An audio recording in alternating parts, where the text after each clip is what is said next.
My name doesn't matter. The contract is everything. The client's a ghost, the target's a ghost, and the payout is enough to make me one, too. I'm hunting a man who's officially dead. Buried. Forgotten. But someone out there doesn't buy it. And they're paying me a fortune to dig him up. The trail begins and ends with a single encrypted transaction. No names, no addresses. Just a flicker of data through the neon veins of Osaka. The target was a legendary enforcer, a guy who supposedly fell off the face of the earth to keep his secrets buried. My job is to find those secrets. To find him. The client thinks he's hiding under a new identity, a new shell. But even ghosts leave tracks. This transaction is the first real footprint I've found. It's not much, but in a city like this, it's a start. The money trail is cold, but it has a scent. It led me here, to Sotenbori, Osaka's river of light and sin. A place where you can buy or sell any secret over a glass of whiskey. My contact, a data broker with a bad gambling habit, said the transaction smells like one thing: protection money. Not the old-school Yakuza shakedown, but something more corporate. Colder. His intel led me to a high-end cabaret club known for its discretion and powerful clientele. This is where the city's elite come to play. He said there have been whispers for months about a new fixer in town. Someone who works for the Daidoji Faction, a shadowy political group that pulls strings from behind the curtain. They call this fixer, Joryu. It's a code name. No face, no past. Just a reputation for silent, brutal efficiency. He's their ghost. And he sounds an awful lot like the man I'm looking for. I'm inside the club now. It's a full-on sensory assault. Smoke, perfume, the chime of ice in a glass. Every face here is a mask. I'm looking for anyone who seems out of place, anyone watching the room just a little too hard. I just need one thread to pull. My earpiece crackles. It's my broker. He sounds terrified. You shouldn't be in there, he whispers. The Daidoji, they're not the Yakuza. They're fanatics. They don't leave loose ends. I tune him out and keep scanning. My eyes lock on a man in a plain, tailored suit, sitting alone in a corner booth. He's not drinking, not watching the dancers. He's watching the exits.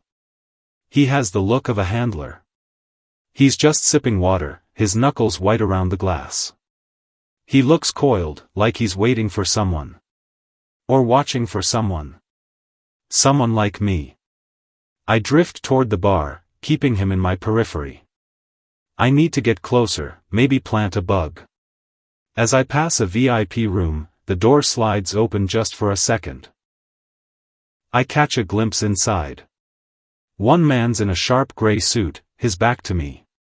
But it's the other guy who gets my attention. Older, graying black hair, with a hard, stern face. He's speaking quietly, but with intensity. I know the type.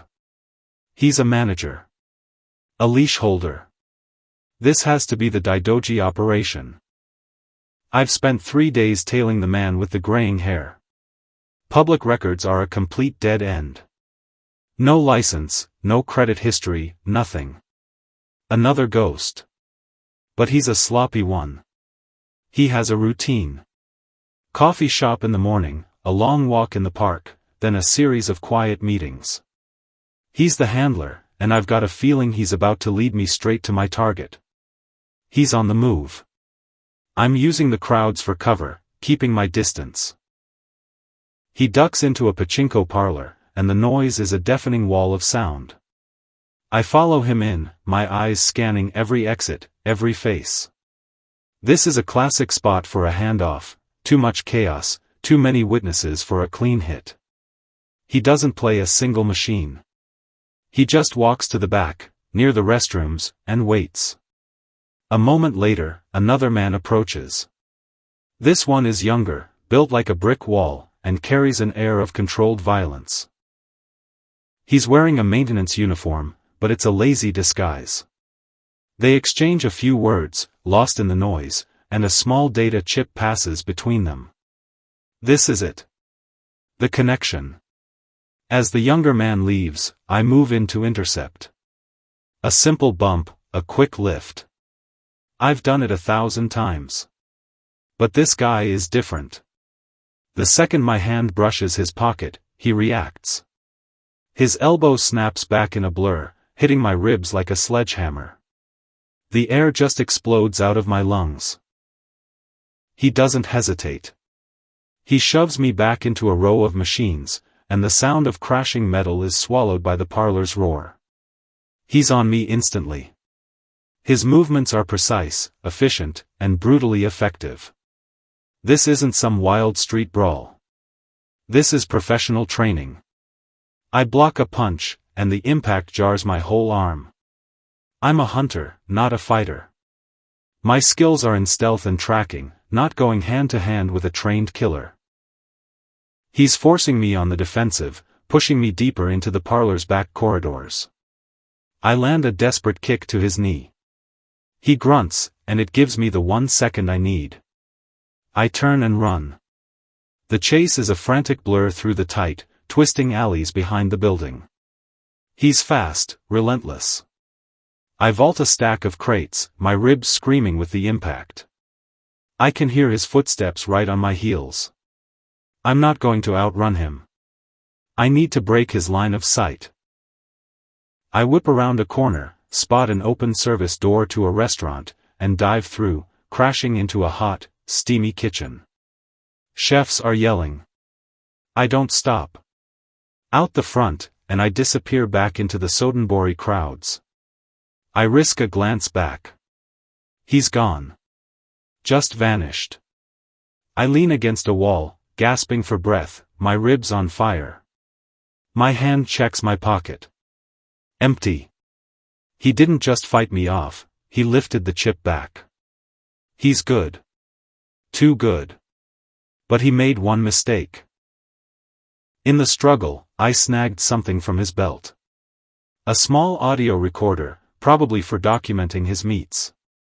It's crushed, but the memory card looks like it might have survived. Back at my safe house, a cramped, anonymous apartment over the river, I get to work on the damaged recorder. Most of the files are just corrupted static. But then I find it. One clean audio fragment. A few seconds. It's the handler, the older man from the club. His voice is clipped, professional. The package is secure. The funds will be transferred to Morning Glory as scheduled. Joryu has been notified. Joryu. There's that name again. The ghost. And a new one, Morning Glory. It sounds sentimental. It doesn't fit. I run a search. It's an orphanage. In Okinawa. Why would a ruthless shadow organization be funneling millions of yen to an orphanage? It's a contradiction. And in my line of work, contradictions are what blow a case wide open. I dig deeper. The Morning Glory Orphanage. It was run by a man named Kazuma Kiryu. A legendary ex-Yakuza. The fourth chairman of the Tojo clan. The Dragon of Dojima. A man who, according to every official record, faked his own death 6 years ago, to protect that very orphanage from his enemies. My blood runs cold. It can't be. It's almost too perfect. A legend erases his own name to protect the kids he considers family, and now he's working as a ghost agent for a shadow government to keep funding them. Joryu isn't a code name. It's a rebirth. The Dragon of Dojima, reborn as a faceless agent. The man I'm hunting isn't just a ghost. He's a legend who chose to become one. This changes everything. This mission was never about hunting some fixer. It's about unearthing one of the biggest secrets in the entire underworld. My client, whoever they are, has to know this. They're not just looking for a man, they're looking for leverage.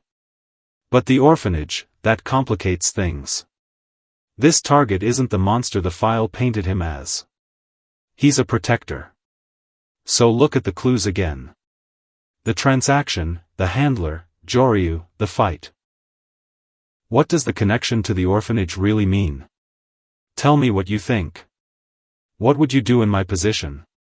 Because whatever I do next could get a lot of innocent people killed. I have to be sure. I can't act on this until I've seen him with my own eyes. It's a long shot, and it's dangerous. Okinawa is his home turf. But I have to know for sure. I'm looking through a pair of binoculars now, across a peaceful, sunny coastline. The target is a small, idyllic-looking orphanage. Kids are playing outside. And there, right in the middle of them, is a man. He's older, dressed in simple clothes. But it's him. The way he stands, that quiet authority, the faint scars on his face. It's Kazuma Kiryu. The man who erased his name is playing a game with a group of laughing children. It's all true. The legendary Dragon of Dojima, living as a ghost, all for this. To keep them safe. My objective was simple, confirm he's alive and report back. I have my proof. I slowly lower the binoculars, my mind racing. The contract is complete. But finishing it now feels wrong. This isn't a man who needs to be exposed.